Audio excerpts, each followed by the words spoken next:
देखना भी है और संकोच भी करना है।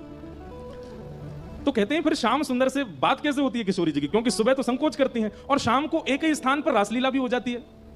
ठाकुर जी को किशोरी जी को कैसे पता होता है कि आज हमें कहां रास विहार करना है? बात तो हुई नहीं पूरे दिन। इतना सुंदर भाव हमारे ब्रज के रसिक वर्णन करते हैं। बोले किशोरी जी श्रृंगार में भाव प्रकट करके आती हैं। कैसे?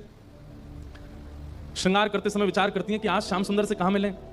बोले शाम को एक तालाब है जिसमें कमल खिले हैं, उसके तट पर मिलेंगे। तो आज किशोरी जी कैसे वर्ण के वस्त्र पहनती हैं?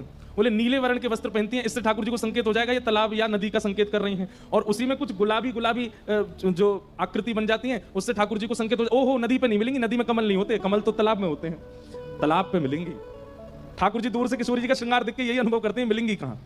अब ठाकुर जी विचार करते हैं कि भाई तालाब तो बहुत है और बहुत तालाबों में कमल है, कौन से वाले तालाब पर मिलेंगी, उसका संकेत कैसे हो। तो किशोरी जी कानों में जो कुंडल पहन करके आई हैं उनमें थोड़े थोड़े या तो मयूराकृति बनी हुई है, तो मयूर आकृति से ठाकुर जी समझ अच्छा जिस तालाब के पास मोर ज्यादा रहते हैं वहां मिलेंगी। या फिर कभी कभी कुंडलों में तोते बने हुए हैं तो ठाकुर जी समझ अरे जहां सुख ज्यादा हो वहां मिलेंगी। तो श्रृंगार से ठाकुर जी अनुमान लगा लेते हैं कौन सा तालाब है, कौन सा स्थान है जहां आज रास विहार होगा।